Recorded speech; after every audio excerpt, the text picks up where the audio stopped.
Transcript of Spirit Box Session number 12539. Subject unknown. Session start. You want me to tell you something? How about the story of how I died? I always liked to explore abandoned places. There was something thrilling about sneaking into old buildings, finding hidden treasure, and imagining the stories of the people who used to live there or work there. That's why I was so excited when I heard about the old factory in the outskirts of town. It was supposed to be a secret military facility that was shut down after some mysterious incident. Rumors said that there were still some strange experiments left behind, and that the place was haunted by the ghosts of its victims. I didn't believe any of that, of course, but I was curious to see what was inside. I convinced my best friend, Jake, to come with me. He was not as adventurous as me, but he agreed to tag along as long as we were careful and didn't stay too long. We bagged some flashlights, a camera, and some snacks, and headed to the factory. It was a cloudy day, and the wind was blowing hard. The factory looked even more ominous than I expected. It was a huge concrete building, surrounded by a high fence and barbed wire. There was a sign on the gate that read, "No trespassing, authorized personnel only." We ignored it and climbed over the fence, making sure no one saw us. We found a broken window on the side of the building and removed the glass and crawled inside. It was dark and dusty, and the air smelled stale. We turned on our flashlights and I looked around. We were in a large hall filled with pipes and wires and machines. Some of them looked old and rusty. Others looked new and shiny.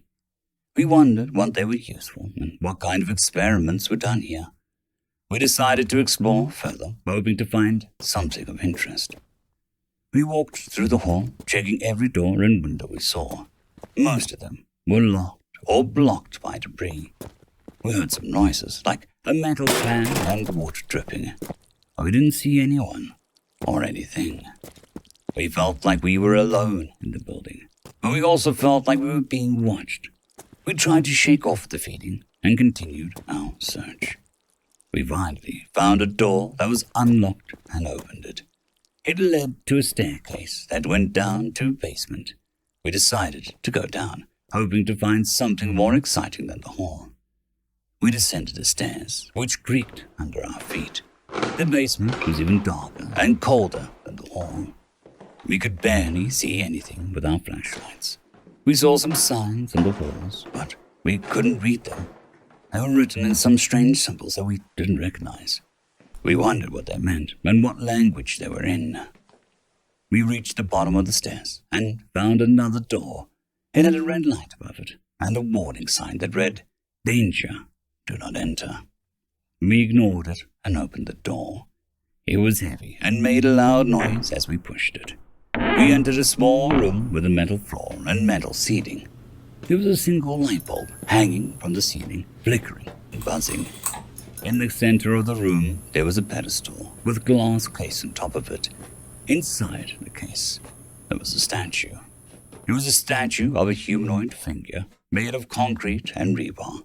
It had no eyes, no nose, no mouth, no ears. It had a rough and uneven surface covered with patches of spray paint. It was painted in different colors, mostly red, yellow, and green. It looked like a child's drawing of a person, or a crude imitation of a human. It was ugly and creepy, and it gave us a bad feeling.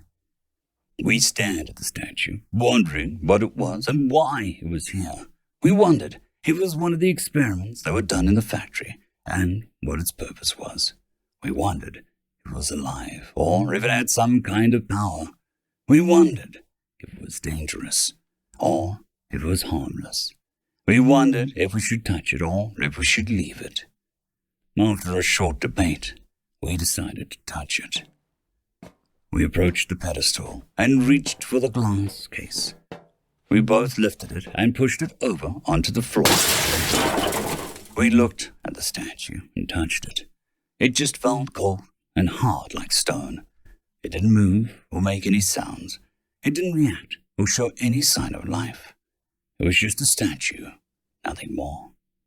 We felt disappointed and a little stupid. We realized that we had wasted our time and that there was nothing interesting in the factory. We decided to leave and forget about the statue.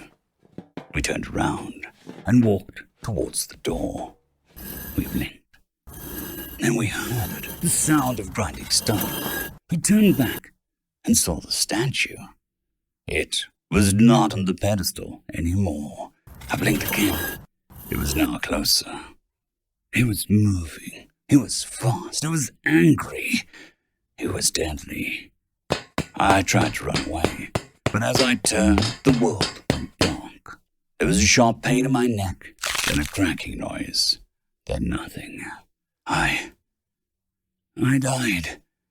Now everything is in darkness. End of transcription.